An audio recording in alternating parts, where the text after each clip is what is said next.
Hello students, how I scored 98.94 percentile in CUET exam. कैसे मैंने CUET exam में 98.94 percentile overall सारे subjects को मिलाकर स्कोर करा। आज इस वीडियो में मैं आपको पूरी स्ट्रैटेजी शेयर करूंगा, पूरी रोड मैप कि कैसे आप इतनी परसेंटाइल ला सकते हो। अब आप ये वीडियो में थोड़ा सा हैरान हो रहे होंगे कि सर आपने एग्जाम दिया, आप तो बहुत पहले बोर्ड एग्जाम दे चुके हो ना, आपने एग्जाम दिया। तो देखो मैं आपको बहुत प्रैक्टिकल ये बात बता दूं कि ये स्कोर मेरा नहीं है, ये स्कोर मेरे स्टूडेंट का है जिसका नाम अनुभव है और उसने पिछले साल एग्जाम दिया था CUET का और उसने इतना स्कोर करा था। मैंने उनसे काफी देर बातें करी, काफी सारी चीजें स्ट्रैटेजी उनसे सीखा, काफी सारी स्ट्रैटेजीज पे मैंने उनसे डिस्कस करा एंड उसके बाद जो भी चीजें उन्होंने मेरे से शेयर करा वो आज मैं इस वीडियो में आपको कलेक्टिव फॉर्म में आपको बता रहा हूं। मैंने बहुत कोशिश करा कि उनको वीडियो के सामने लेके आओ, एक छोटा सा पॉडकास्ट करे, बट वो उतना ज्यादा कैमरा फ्रेंडली ना होने की वजह से कैमरा के सामने नहीं आ पाए। ठीक है, तो मैंने बोला चलो भाई कोई बात नहीं, तुम अपनी चीजें मुझे बताओ कि कैसे तुमने इतना अच्छा स्कोर करा 98.94 मतलब अप्रोक्सीमेटली 99 परसेंटाइल, वो भी सारे सब्जेक्ट्स में, सारे डोमेन, लैंग्वेज, जीटी सब में मिला करके। कैसे पॉसिबल हुआ ये चीज? तो उसने मुझे जो चीजें बताई, जो स्ट्रैटेजी, वो आपके बहुत काम आने वाली है। आज की वीडियो में मैं आपको 5 ऐसी चीजें शेयर करूंगा, बस आपने अभी से अगर फॉलो कर लिया ना, अभी से ही, तो भैया आपका हो जाएगा। मतलब आपका जो तैयारी है ना उसके ऊपर 4 चांद लग जाएगा। बस आपको अंत तक इसे फॉलो करना है, लिख लो हो सके कहीं, क्योंकि ये तुम्हारी टॉपर की स्ट्रैटेजी है। एक ऐसे टॉपर जो कल को तुम्हारे ही सीनियर बनने वाला है। आज तुम्हारे सीनियर है लेकिन कल को तुम भी उस लेवल पे चले जाओगे, समझ रहे हो? तो कल को तुम्हें भी हम अपने चैनल पे बुलाएंगे, कल को तुम्हें भी हम पर्सनली मिलेंगे, बातें करेंगे फॉर श्योर। ओके, तो अभी के लिए चलिए वीडियो को शुरू करते हैं। और उससे पहले अगर आप इस चैनल पे नए हो तो अपने दोस्तों को इस चैनल से इंट्रोड्यूस कराओ, अनटोल्ड मैक भैया से इंट्रोड्यूस कराओ, बताओ इन्हें कि भैया है हमारे ये और हमें बहुत प्यार करते हैं एंड हमारे साथ हमेशा जुड़े रहेंगे। ओके, चलिए देखो, बहुत ही प्रैक्टिकल टेक्निक्स अभी मैं आपको बताने जा रहा हूं, बहुत प्रैक्टिकल, जो अनुभव ने मुझे शेयर करा, जो भी मैं आपको बता रहा हूं। नंबर 1 चीज जो अनुभव ने मुझे बताया, जब मैंने उनसे पूछा कि भाई तुमने इतना स्कोर कैसे करा, सबसे पहली चीज जो बच्चे के दिमाग में आती है, इतना ज्यादा स्कोर कैसे करा? क्या अलग चीज तुम कर रहे थे जो ज्यादातर बच्चे नहीं कर पा रहे थे? क्योंकि अगर मैं उसकी ओवरऑल स्कोर बताऊं तो 800 नंबर का उसने दिल्ली यूनिवर्सिटी के लिए पेपर दिया, फॉर एग्जांपल 800 नंबर का, तो 800 में से यकीन नहीं करोगे 796 प्लस मार्क्स उसने स्कोर कर रखा था। इतना ज्यादा तो कैसे पॉसिबल था? क्या अलग कर रहा था वो? एक चीज जो ज्यादातर बच्चे नहीं कर रहे थे वो था मॉक टेस्ट सॉल्व करना, डेली मॉक टेस्ट देना, डेली। अब बोलोगे सर मॉक टेस्ट तो हम भी देते, इसमें क्या अलग है? अलग ये था कि वो ऑनलाइन मॉक टेस्ट दे रहा था। चलो मैं इसे अपने ऊपर लेके बता रहा हूं, अगर मैंने इतना स्कोर करा है तो मेरे लिए अलग ये है, मेरी यूएसपी ये है कि मैं जो मॉक टेस्ट दे रहा हूं वो ऑनलाइन दे रहे हो और आप जो मॉक टेस्ट दे रहे हो वो दे रहे हो ऑफलाइन, जिसकी वजह से आपका प्रिपरेशन अभी भी अधूरा है। ये सबसे पहली यूएसपी जो ज्यादातर बच्चों को नहीं पता। बोलोगे सर ऑनलाइन ऑफलाइन में क्या फर्क है? बहुत फर्क है। ऑनलाइन में तुम, मतलब चलो पहले ऑफलाइन बताते हैं। ऑफलाइन में तुम कोई बुक खरीदोगे मार्केट से, बुक में तुम दोगे तो तुम्हें ऐसा लगेगा कि तुम कोई एमसीक्यू सॉल्व कर रहे हो, नॉर्मल टिक मार्क कर रहे हो। लेकिन जब तुम कंप्यूटर पे बैठते हो ना, जब तुम्हारे सामने एक स्क्रीन रहती है तो वो स्क्रीन कुछ इस प्रकार से दिखती है, पूरी विंडो, पूरी टैब, जो कि भैया एग्जैक्टली वही इंटरफेस होगा उसका जो आपका एग्जाम में आने वाला है, जो सेंटर पे जाके आप फील करोगे। तो क्या है ना कि मान लो आप कॉपी पे बना रहे हो, मान लो आप कोई बुक पे सॉल्व कर रहे हो, कोई भी सैंपल पेपर की आपने बुक ले आई है, मॉक टेस्ट की बुक ले आई है, उस पे सॉल्व कर रहे हो, तो वो आपकी एक बेसिक एमसीक्यू की तरह हो जाएगी। लेकिन जब आप ऑनलाइन दोगे ना, इंटरनेट पे जाकर के, जब आपके सामने टाइमर टिक टिक टिक टिक चलते रहेगा 60 मिनट का, जब आपकी टाइम कम होती रहेगी, जब आपके साइड में दिखाएंगे कितने क्वेश्चन तुमने टिक करे, कितने क्वेश्चन अभी बाकी है, किसमें ग्रीन सिग्नल दे रहा है, किसमें रेड सिग्नल दे रहा है, कौन कौन सा क्वेश्चन कैसे है, कंप्यूटर में एक्सेस कैसे करना है, जब इसमें तुम्हारी हाथों में स्पीड आ जाएगी ना, जब कमांड आ जाएगी और तुम एक रफ शीट लेके बैठोगे, तब होगी प्रैक्टिस। ऐसे नहीं होगी। मैं ये नहीं कह रहा हूं किताब खराब है, मार्केट से जो मिलता है ले लो, कोई दिक्कत नहीं है ना? लेकिन आपको ऑनलाइन एक्सेस जब मिल जाए तो वो एक ब्रह्मास्त्र हो जाएगा। अब बोलोगे सर कहां से लेंगे? इंटरनेट पे फ्री में मिल जाएगा भाई। इंटरनेट पे जाओ, गूगल पे लिखो, कहीं पर भी गूगल सफारी पे कि CUET मॉक टेस्ट, बहुत सारे ऐसे सर्वर है जहां पर आपको फ्री में मॉक टेस्ट मिल रहे होंगे।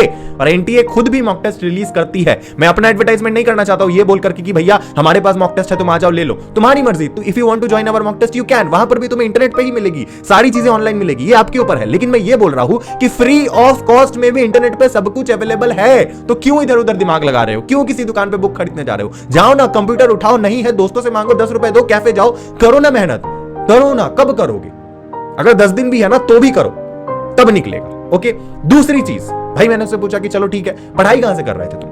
जब तुम इतना अच्छा स्कोर ले आए, इतना जब तुम्हारे अंदर दिमाग है, तो तुम पढ़ कहां से रहे थे? कहां से तुम्हें ये सारी चीजें ज्ञान पता चल रही थी? तो उसने मुझे बस एक ही चीज बताया, देखिए भैया आपकी स्ट्रैटेजी तो मैं फॉलो करता था, लेकिन साथ ही साथ मैं YouTube से ही पढ़ता था। मैं हैरान हो गया सुन के, भाई बंदे ने कोई भी फैंसी ट्यूशन कोचिंग नहीं लगा रखी है, वो केवल और केवल YouTube से पढ़ रहा है और मेरी स्ट्रैटेजी वीडियोस फॉलो कर रहा है जो मैं पहले बनाया हुआ था, पहले का मेरे जो पुराने वीडियोस थे वो फॉलो कर रहा था, कैसे एग्जाम से पहले क्या करना है, वो स्ट्रैटेजी फॉलो कर रहा है। और YouTube पे कोई टीचर का क्लास पकड़ लिया, फ्री में पढ़ रहा है। उसने कोई भी कोचिंग में अपने आप को इनरोल नहीं कर रखा है। वो चाहता तो कर सकता था, लेकिन उसको YouTube पे ही फ्री ऑफ कॉस्ट में सब कुछ मिल गई थी, तो वो क्यों जाएगा किसी और कोचिंग में? आज के टाइम पे बंदा YouTube से जब UPSC निकाल सकता है तो क्यों किसी कोचिंग में इनरोल करना? अब आप बोलोगे सर आप तो खुद बोलते रहते हो हमारे कोर्स में हो, हमारे कोर्स में हो। तो भाई मेरा धंधा है, टू बी वेरी ऑनेस्ट, मेरा भी तो कुछ है ना, मैं भी तो लाइफ में ग्रो करना चाहूंगा ना, मेरा भी प्रोडक्ट है। तो मैं आपको बोलता हूँ आ जाओ, मेरे साथ आ जाओ। तो आपकी मर्जी, मैं फोर्स तो नहीं करता हूं ना, आपकी मर्जी, अगर आप आना चाहो तो आ जाओ। बात बस इतनी है कि वहां मैं आपको पर्सनली गाइड कर रहा हूँ। लेकिन अगर आप चाहो तो आप घर से खुद पर भी बैठ के ऑनलाइन में क्या आपको नहीं मिल जाएगा, बस लिखो। अगर आपका जनरल टेस्ट है ना, इंटरनेट पे लिखो जनरल टेस्ट लेक्चर, एक लेक्चर मिलेंगे 50-50 मिनट के, 1 घंटे के, फ्री ऑफ कॉस्ट, जिसको आप एक्सेस कर सकते हो। तो ऑनलाइन कर लो, कोई दिक्कत नहीं है। कोचिंग इज नॉट कंपलसरी, ये बात को समझो। वो सिर्फ आपके लिए एक एड ऑन है, एक रिसोर्सेस है जो आपको एक जगह बैठे बैठाए मिल जाते हैं। लेकिन अगर आपके अंदर शिद्दत है, जज्बा है, आप बिना कोचिंग लेकर के भी एग्जाम उखाड़ सकते हो। और अगर नहीं है जज्बा, बस ऐसे ही एवी है कि CUET है तो देना ही पड़ेगा, या कोई एग्जाम है तो भैया कोचिंग लगा लो, लाखों रुपए कोचिंग लगा लो, कोटा चले जाओ, जेई निकाल ले, नहीं निकलेगा एग्जाम, गारंटी दे देता हूं, नहीं निकलेगा। तो ऑनलाइन ही पढ़ सकते हो, बहुत रिसोर्सेस है। ओके, तीसरी चीज जो मैंने उससे पूछा कि भाई तेरा पढ़ाई कवर करने का स्ट्रैटेजी क्या होता था, बहुत इंपॉर्टेंट सवाल है ये कि भाई अनुभव तुम कैसे कवर करते थे ये सारी चीजें, ये सारे टॉपिक्स, ये सारे मतलब जो इतने सारे चैप्टर्स है, कैसे कवर करा तुमने CUET? उसने बोला कि सर मैंने ज्यादा बुक ही नहीं लिया मार्केट से। मैंने ये भी पूछा कौन सी बुक से भाई पढ़ रहे थे, ऐसा बुक जिससे तुम्हें 99 परसेंटाइल आ गई ओवरऑल सारे सब्जेक्ट को मिला के, मतलब ऐसा है किसी में 100, किसी में 99, किसी में 99, किसी में 100 परसेंटाइल, इस तरीके से स्कोर आ रखा है। भाई कैसे पॉसिबल है? उसने बोला सर बिल्कुल पॉसिबल है, कि जो चीज मैं तुम्हें बोल रहा हूं वो चीज उसने भी बोला, सेम, कोई एक्स फैक्टर नहीं है इसमें। वो क्या सर, 50 रुपए की मार्केट में बुक आती है NCERT की, वो लगा लिया मैंने और उसको बार बार पढ़ लिया। NCERT मेरे दिमाग में घुस गया, उसके अलावा और कुछ भी नहीं है। अब कहीं से भी क्वेश्चन उठा के दे दो, मेरा कोई भी क्वेश्चन है सॉल्व हो जाना है, कोई भी डोमेन है मेरा NCERT के बदौलत सॉल्व हो जाना है। ऐसा कोई सब्जेक्ट नहीं है जो बिना NCERT के मतलब मैं बना ना सकूं, मतलब ऐसा कोई टॉपिक ही नहीं है कि NCERT से आया हो या कोई क्वेश्चन आया हो मैं वो नहीं बना पाऊंगा अगर मेरा NCERT क्लियर है। NCERT बाप है सारे बुक का। मार्केट में जो बुक दिख रहे हैं ना, गाइड बुक, रेफरेंस बुक, वो उनसे NCERT नहीं बना है, NCERT से वो बुक बने हैं। तो ये बात समझो, अगर आपके NCERT क्लियर है ना तो आपको एक रत्ती भी डरने का जरूरत नहीं है। ऐसे बनता है कोई टॉपर, ये स्ट्रैटेजी, ये दिमाग लगती है। और NCERT बंदा कब से पढ़ रहा होगा, सोचो कब से। ठीक है, तो चलो कोई बात नहीं, अगर आपकी NCERT नहीं कवर हुई है, एग्जाम नजदीक है, तो रेफरेंस बुक का सहारा लो। रेफरेंस बुक खराब नहीं होते हैं, आप उससे भी पढ़ाई कर सकते हो। ओके, 4th नंबर चीज जो बहुत इंपॉर्टेंट है कि चल ठीक है NCERT तो डोमेन के लिए तूने लगाए होंगे, लैंग्वेज और जनरल टेस्ट का क्या, उसका तूने क्या करा है? फिर तूने चल जनरल टेस्ट तेरा ड्यू में काउंट नहीं हुआ, लेकिन दिया तो था ना तूने, उसमें भी तो तुझे अच्छा स्कोर आया है। जनरल टेस्ट हो गया, लैंग्वेज हो गया, ये कैसे तूने कवर करा? बहुत सिंपल था सर, बहुत सिंपल था। कोई भी रेफरेंस बुक उठा लिया मैंने मार्केट से, XYZ ब्रांड की, ब्रांड का नाम नहीं लूंगा, उसने मुझे बताया, मैं नहीं लूंगा नाम, ठीक है, मैं नहीं ले सकता because of some confidential thing, और समझ जाओ तुम यार, खुद ही समझ जाओ, ठीक है। तो उसने बोला सर मैं नाम नहीं, मुझे नाम बताया, बट उसने बताया सर मैं कोई भी बुक उठा लिया, और स्ट्रैटेजी बस इतनी थी कि डेली न्यूज़पेपर पढ़ना है, डेली न्यूज़पेपर पढ़ना है, जिससे मेरी इंग्लिश वोकैबुलरी वगैरह क्लियर हो, और कंसेप्ट क्लियर रखना है, बस फॉर्मूला नहीं रटना है। समझे? नहीं समझे मैं बता रहा हूं। जैसे जनरल टेस्ट है, जनरल टेस्ट क्या है? जनरल टेस्ट में आपको या तो जीके करंट अफेयर से क्वेश्चन आएंगे, तो वो तो आपका न्यूज़पेपर वगैरह या बुक वगैरह पढ़ने से हो जाएगा, और इंग्लिश का भी वही हाल है। इंग्लिश में भी यही होता है ना, अगर आपने न्यूज़पेपर कंटिन्यूअसली पढ़ रहे हो, आपका वोकैबुलरी क्लियर है, आपका ग्रामर क्लियर है, न्यूज़पेपर पढ़ने से, रीडिंग करने से आपका रीडिंग सेक्शन बन रहा है, तो और क्या चाहिए आपको? मतलब बुक तो पढ़ना है, लेकिन एड ऑन जो सबसे इंपॉर्टेंट चीज है वो है न्यूज़पेपर। और न्यूज़पेपर पढ़ने का एक और फायदा है, जनरल टेस्ट में करंट अफेयर क्लियर हो रहा है, जीके क्लियर हो रहा है डेली का डेली, और साथ ही साथ जो कंसेप्ट्स है उसको भी क्लियर करते चलना है। बहुत बच्चे को देखता हूं मैं, कोई फॉर्मूला रटते हैं बैठ के, ये फॉर्मूला है, ये चीज है, ये ऐसे हो रहा है, रीजनिंग में ये चीज है, क्वांट में ये चीज है, फॉर्मूला रट लिया, हो गया। अगर फॉर्मूला के अलावा कुछ ऐसे ट्रिकी क्वेश्चन आ गया घुमा के, तो बच्चे की लुल खत्म, वही बच्चा बस खत्म, टाटा बाय बाय। नहीं, अगर आपको टॉप करना है तो आपको कंसेप्ट क्लियर रखना पड़ेगा, कहानियों की तरह चीजों को समझना पड़ेगा कि एग्जैक्टली है क्या। और अगर तुमने कहानी की तरह चीजों को समझ लिया तो कोई माई का लाल नहीं है जो तुम्हें हरा दे, जो तुम्हें मतलब पीछे कर दे। कंसेप्ट क्लियर है ना भैया, कहीं से भी क्वेश्चन उठा के दे दो, पाताल से क्वेश्चन उठा के ले आओ, जहन्नुम से क्वेश्चन उठा के ले आओ, क्या फर्क पड़ता है, हमारा तो कंसेप्ट क्लियर है, हम बना देंगे।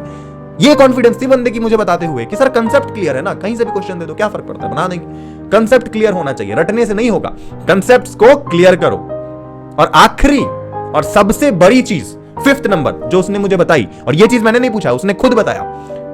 मैंने बस इतना बोला कि अगर किसी बंदे को तेरे जितना स्कोर करना है तो उसे क्या करना पड़ेगा आज के समय। उसने बोला देखो सर, अगर एग्जाम बच्चे का बहुत नजदीक है और एग्जाम बहुत पास आ चुका है तो बस एक ही चीज करना है कि जितना उस समय उसने पढ़ा है उस पढ़ाई को लेकर के जम के रिवाइज करे और एग्जाम के 10 दिन पहले तक करे, क्योंकि उसने भी वही करा था। एग्जाम के 10 दिन पहले तक कोई अदर चीज में दिमाग नहीं लगाना है, कोई एक्स्ट्रा चीज नहीं। जो अब तक आपने पढ़ा है उसको बार बार मल्टीपल टाइम रिवाइज करना है, क्योंकि आपकी सिलेबस इतनी ज्यादा वास्ट है कि आप पीछे की चीजों को भूलते चले गए हो सकता है कोई टॉपिक ऐसा है जो तुमने 2 महीने पहले पढ़ा हो, 1 महीने पहले पढ़ा हो, उसको अभी तक तुम भूल चुके हो।